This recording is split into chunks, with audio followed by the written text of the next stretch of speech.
कुदरत ने हमें ना बहुत ही खूबसूरत तोहफों से नवाजा है।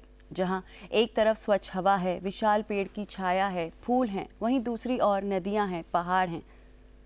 और जब हमारी प्रकृति ने हमें इतने नायाब तोहफे दिए हैं ना, तो राधिका मुझे लगता है कि ये हमारी जिम्मेदारी बनती है कि हम इनका ध्यान रखें, इन्हें और निखारें। पर क्या हम ऐसा कर पाते हैं? शायद नहीं। बिल्कुल, प्रकृति के साथ मानव का ना एक बहुत ही खूबसूरत सा रिश्ता है और प्रकृति ने मानव की हर ज़रूरत को पूरा किया है। पर सिमरन, कहते हैं ना, जब ज़रूरत से ज़्यादा मिल जाए तो वो कम लगने लगता है। हाँ। और फिर हम प्रकृति का वो रूप देखते हैं जो हमें पसंद नहीं आता और जिसे हम कहते हैं प्राकृतिक आपदा। जी हाँ, और दर्शकों, कुछ प्राकृतिक आपदाएं ऐसी हैं जिनका जन्म होता है मनुष्य के लालच की वजह से, उसके नतीजे होते हैं। और कुछ प्राकृतिक आपदाएं इस तरह की हैं जो हमारी पृथ्वी की संरचना है, इस धरती की बनावट है, उसकी वजह से वो जन्म लेती हैं और इन पर तो हमारा कोई बस नहीं चलता। ऐसी ही एक प्राकृतिक आपदा है भूकंप। तो चलिए भूकंप पर आधारित देखते हैं हमारी अगली रिपोर्ट। भूकंप यानी कि पृथ्वी की सतह के हिलने की प्रक्रिया। भूकंप ऐसा होता है कि कुछ ही क्षणों में लोगों को गिराकर चोट पहुंचाने से लेकर पूरे नगर या बड़े क्षेत्र भूभाग को ध्वस्त कर सकने की इसमें एक क्षमता होती है। भूकंप का मापन भूकंप मापी यंत्र से किया जाता है, जिसे साइज्मोग्राफ कहा जाता है।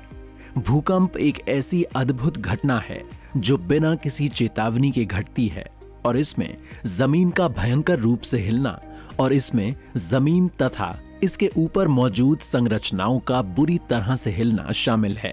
ऐसा क्रिस्टल भूपटल प्लेटों के संचरित दबाव के मुक्त होने के कारण होता है। भूकंप की घटनाओं को या तो कंपन की तीव्रता या तीव्रता के अनुसार मापा जाता है। भूकंप के दौरान उत्पन्न ऊर्जा परिमाण पैमाने को रिक्टर पैमाने के रूप में जाना जाता है। पृथ्वी के नीचे मौजूद प्लेट्स घूमती रहती हैं, जिसके आपस में टकराने पर पृथ्वी की सतह के नीचे कंपन शुरू होता है। जब ये प्लेट्स अपनी जगह से खिसकती हैं, तो भूकंप के झटके महसूस किए जाते हैं। हम प्राकृतिक भूकंपों को आने से नहीं रोक सकते हैं, लेकिन हम खतरों की पहचान करके, सुरक्षित संरचनाओं का निर्माण करके और भूकंप सुरक्षा पर शिक्षा प्रदान करके उनके प्रभावों को काफी हद तक कम कर सकते हैं। प्राकृतिक भूकंपों के लिए तैयारी करके हम मानव प्रेरित भूकंपों से होने वाले खतरे को भी कम कर सकते हैं। भारत की बढ़ती आबादी तथा इसमें व्यापक रूप से लगातार बढ़ रहे अवैज्ञानिक निर्माण, जिनमें बहुमंजिला आरामदायक अपार्टमेंट, बड़े कारखानों की बिल्डिंगें तथा ईंट पत्थर से बनी इमारतें शामिल हैं, जो भारत को उच्च जोखिम में रखते हैं। ऐसे में उन जगहों के लिए खतरा ज्यादा है। अगर भूकंप आ जाए और आप घर के बाहर हों, तो जहां हों वहां से आप ना हिलें। बिल्डिंग, पेड़ों, स्ट्रीट लाइटों तथा बिजली एवं टेलीफोन आदि की तारों आदि से दूर रहें। सबसे बड़ा खतरा बिल्डिंग के बाहर निकास द्वारों तथा इसकी बाहरी दीवारों के पास होता है। यदि भूकंप के झटके तेज महसूस हो रहे हैं, तो आप घर में मजबूत फर्नीचर टेबल के नीचे बैठ जाएं और सिर पर हाथों को रख लें। हल्के भूकंप के झटके हों तो घर के फर्श पर बैठ जाएं।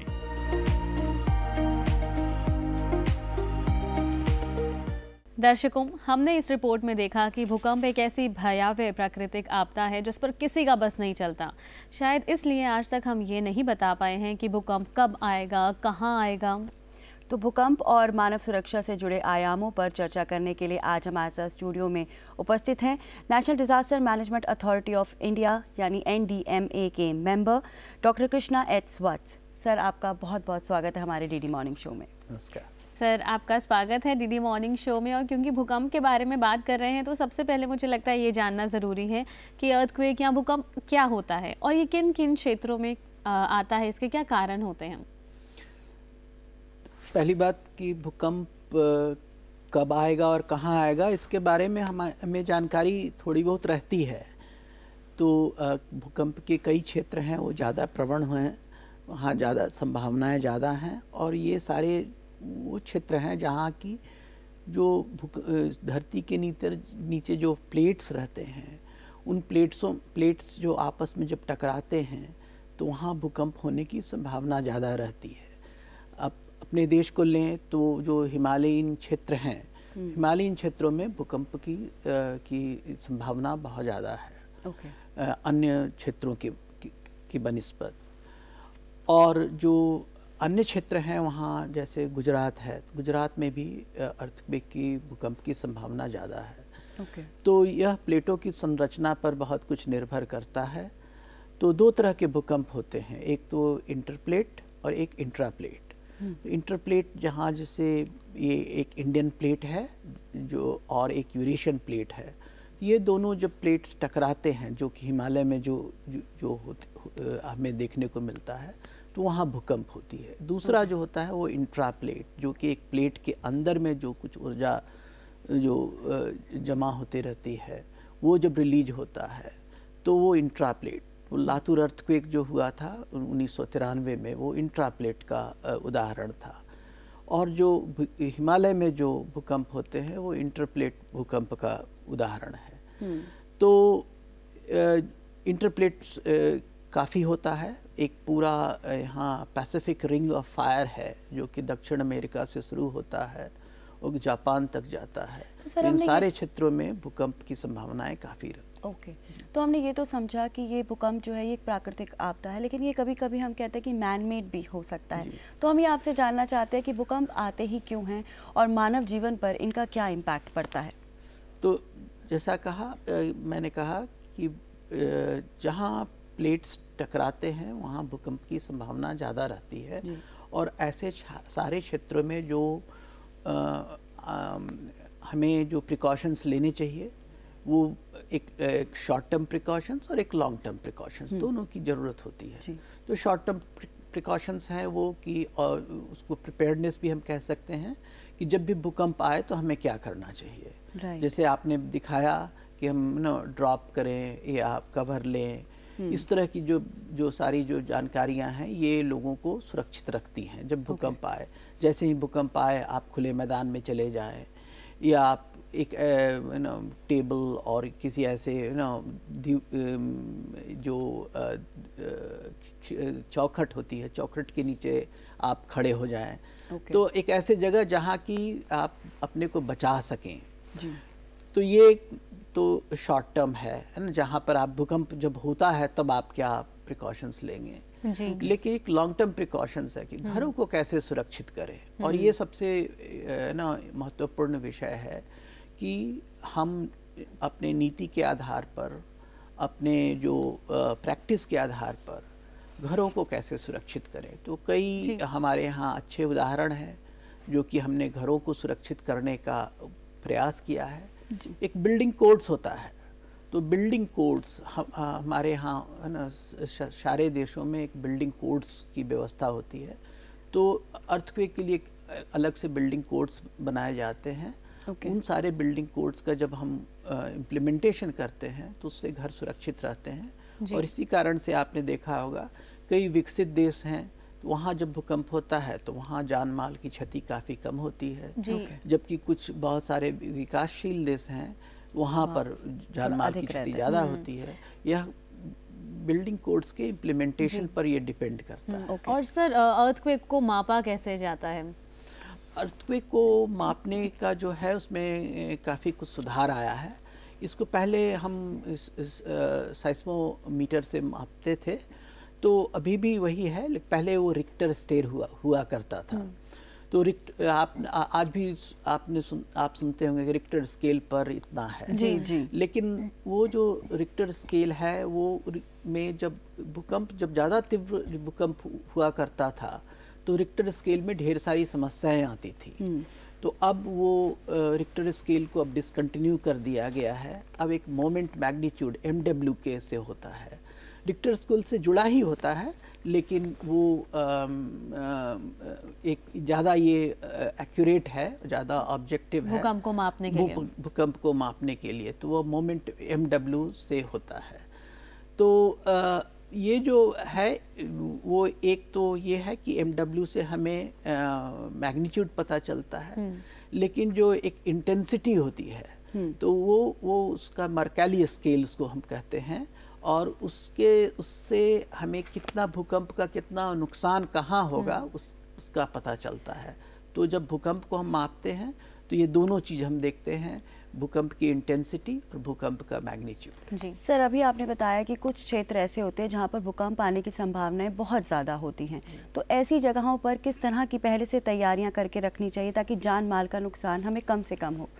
ये सबसे बड़ी बात जो है, एक तो कि सर्च एंड रेस्क्यू बहुत तेज़ी से होना चाहिए, क्योंकि घर गिरेंगे, घरों का नुकसान होगा, तो लोगों को निकालना और लोगों को सुरक्षित जगह पहुंचाना। और दूसरा मेडिकल रिस्पांस बहुत ही इम्पॉर्टेंट होता है, क्योंकि काफ़ी लोगों को चोटें लगेंगी और लोगों के साथ साथ बहुत सारे जानवरों का भी काफ़ी नुकसान होता है। तो इन सबको सुरक्षित जगह पहुंचाना, उनको इमीडिएट मेडिकल असिस्टेंस देना, आगजनी की ढेर सारी घटनाएं होती हैं, तो उनसे कैसे हम निपटें। तो ये जो सारी चीज़ें हैं कि एक immediate search and rescue, medical assistance और लोगों को सुरक्षित जगहों पर रखना जब तक, और भूकंप जब लगता है तो भूकंपों के झटके काफ़ी देर तक महसूस होते हैं, तो 5 दिन 7 दिन, तो लोगों को उन सारे, जब बड़ा भूकंप आता है खास करके, तो झटके जो है काफ़ी दिन तक चलते हैं, तो उस समय लोगों को सुरक्षित जगह में रहना चाहिए। आपने जैसे कि अभी बताया, हमने संभावित क्षेत्रों की तो बात की, लेकिन अब जैसे कुछ घर हैं जो पहले से बने हुए हैं, जो अर्थक्वेक रेजिस्टेंस नहीं है, तो उनमें अब क्या क्या तैयारियां हमें करके रखनी चाहिए कि अगर कभी अर्थक्वेक आए तो हम अपने आप को बचा सकें? तो एक तकनीक है, इसको हम रेट्रोफिटिंग कहते हैं। तो ऐसे सारे घर जहाँ बने हैं जो भूकंप रोधी नहीं हैं, उनकी रेट्रोफिटिंग की जा सकती है। उस रेट्रोफिटिंग के तहत जो है उनकी जो नींव है वो मजबूत की जाती है। उनके दीवारों में ज़्यादा रीइंफोर्समेंट की व्यवस्था की जा सकती है। तो और फिर जो छत के पास जो बीम्स हैं उनको थोड़ा हम मजबूत कर सकते हैं। कॉर्नर पर जो घर के कॉर्नर होते हैं उसको थोड़ा हम रीइंफोर्स कर सकते हैं। वो जुड़ने की बात होती है ना, जब जो घर के जो ईंटें हैं या जो पत्थरों का निर्माण होता है, वो जब जुड़ते नहीं हैं आपस में तो उनके गिरने की संभावना ज़्यादा होती है। जब वो जुड़ जाते हैं तो फिर वो उसको बांध के रखना, तो एक रेट्रोफिटिंग के माध्यम से हम घरों को बांधते हैं। तो ये जो और जब बांधते हैं तो फिर अगर भूकंप आए भी तो नुकसान कम होता है। और तो ये जो आपने रेट्रोफिटिंग की अभी बात की है, तो ये तो आपने कहा कि ये हम उन पे कर सकते हैं, तो यही रेट्रोफिटिंग जो है, जब घर जो बनाने लगे हैं, हम अभी घर बनाना है हमें, उसमें भी यही जो आपने बताए हैं करें, या उसमें कुछ एक्स्ट्रा प्रिकॉशंस लेने चाहिए? उसमें जो मैंने कहा कि जो बिल्डिंग कोड्स की बात होती है ना, तो वो बिल्डिंग कोड्स का वो इम्प्लीमेंटेशन होना चाहिए। वो जब आप घर बनाते हैं तो आप म्यूनिसिपैलिटी में जाते हैं, परमिशन लेते हैं घर बनाने का, तो जब परमिशन लेते हैं तो वो उसमें कुछ टेक्निकल स्पेसिफिकेशंस होते हैं, तो वो बिल्डिंग कोड के माध्यम से निर्धारित होते हैं। तो उस बिल्डिंग कोड्स को हम अपने घर में कैसे उसका इम्प्लीमेंटेशन करें, और फाउंडेशंस का क्या स्ट्रेंथ हो, दीवालों का क्या स्ट्रेंथ हो। और सर, जो हमारी पृथ्वी के भौगोलिक संरचना है, जैसे कई ऐसे क्षेत्र हैं जो पहाड़ी इलाके हैं, कई समुद्री इलाके हैं, उनके थोड़े पास हैं, तो क्या इससे भी भूकंप प्रभावित होता है कि यहाँ पर ज़्यादा आएगा और यहाँ पर कम आएगा? बिल्कुल, जैसे हमारे देश में अभी 5 जोन्स हैं, तो साइस्मिक जोन 5 जो है वहाँ सबसे ज़्यादा भूकंप प्रवणता है, फिर साइस्मिक जोन 4 में भूकंप प्रवणता है। तो अभी हम दिल्ली में है, तो दिल्ली में साइस्मिक जोन 4 में है ये, लेकिन आप शिमला चले जाएं तो वो साइस्मिक जोन 5 है। तो ये जो जोन के हिसाब से बिल्डिंग कोड्स की जो आवश्यकताएं हैं, रिक्वायरमेंट्स हैं, वो बदलती जाती हैं, और आप जो अपना इम्प्लीमेंटेशन करेंगे घरों के बनाने का जो आपका काम है, वो उस पर निर्भर करेगा कि आप किस साइस्मिक जोन में हैं। जी सर, हमारे देश में पहले भी बहुत तरह के भूकंप आ चुके हैं, अलग अलग जगह पे आते हैं, तो क्या अलग अलग जगह पे अलग अलग तरीके के भूकंप आते हैं, और उनके रिहेबिलिटेशन के लिए क्या हमें करना चाहिए? और आप तो खुद ही रिहेबिलिटेशन पे बहुत काम कर चुके हैं, तो अपना कोई अनुभव हमारे साथ साझा करिए। तो जैसे कि मैंने कहा कि 1993 में लातूर का अर्थक्वेक हुआ था, वो इंट्राप्लेट हुआ था। वहाँ पर जो घरों का नुकसान हुआ, वो जो घर जो थे वो बिल्कुल स्टोन बोल्डर्स के थे, उनमें आपस में जुड़ाव बहुत कम था, इसके कारण वो धराशायी हुए और एक बहुत सीमित भौगोलिक क्षेत्र में बहुत बड़ा नुकसान हुआ। 8,000 लोग मरे थे और करीब करीब 15,000 जानवरों की क्षति हुई थी। तो उसके बाद एक बहुत बड़े कार्यक्रम की पुनर्वास कार्यक्रम का हमने इम्प्लीमेंटेशन किया। 4 साल लगे और करीब करीब हमने 30,000 जो फैमिलीज़ थे उनका हमने पुनर्वास किया। इसके अलावा हमने 2.5 लाख घरों का रेट्रोफिटिंग किया। तो एक बहुत बड़ा कार्यक्रम था जो कि हमने वर्ल्ड बैंक के मदद से हमने इम्प्लीमेंट किया। फिर उसके बाद गुजरात आया, तो गुजरात एक काफ़ी बड़े क्षेत्र में भूकंप हुआ। तो भूकंप वहाँ पर भी करीब करीब 7-8 साल वो पुनर्वास की प्रक्रिया चलती रही और एक बहुत बड़े पूरे कच्छ में पुनर्वास की प्रक्रिया चली और पुनर्वास के साथ साथ विकास का भी कार्यक्रम लिया गया। तो आज जो कच्छ में रूपांतरण हुआ है वह बहुत कुछ जो पुनर्वास के प्रक्रिया के माध्यम से ही हुआ। तो आगे से अगर हम NDMA की बात करें तो क्या किस तरह की तैयारियां हैं आगे जो और उसकी रोल्स और रिस्पॉन्सिबिलिटीज के बारे में भी हमें और बताएं। हम जब हम काम करते हैं भूकंप पर तो उसमें जैसे मैंने बताया कि कई आयामों के साथ हम काम करते हैं। एक तो जो इमीडिएट रिस्पांस की बात होती है कि जैसे उसको हम कैसे ज़्यादा सक्षम करें, तो वो एक बात है। दूसरी बात ये है कि हम लोगों तक जानकारी कैसे पहुंचाएं।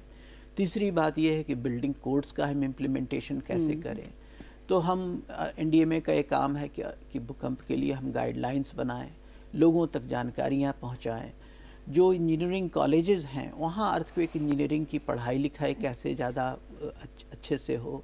म्यूनिसिपैलिटीज़ के साथ हम काम करें ताकि वो बिल्डिंग कोड्स का हम इम्प्लीमेंटेशन कर सकें। तो ये इसमें ढेर सारे हितधारक हैं जिनके साथ NDMA काम करता है। और हमें पूरी उम्मीद है जितने भी दर्शक हमारे साथ DD मॉर्निंग शो में जुड़े हुए हैं, हमारा ये सेगमेंट देख रहे हैं, यह जानकारी आप सबके लिए बहुत ही महत्वपूर्ण और ज्ञानवर्धक साबित होगी। और दर्शकों, आप भी अपना ध्यान रखिए। ऐसी कोई भी प्राकृतिक आपदा आती है तो बिल्कुल भी आप घबराइए नहीं, बल्कि जो रूल्स हैं उन्हें ज़रूर फॉलो कीजिए, तभी आप सुरक्षित रह पाएंगे। बिल्कुल। और भूकंप और मानव सुरक्षा पर हमारे साथ आज चर्चा में मौजूद थे NDMA के मेंबर डॉक्टर कृष्णा H. स्वच्छ। सर, आपका बहुत बहुत शुक्रिया DD मॉर्निंग शो में आने के लिए।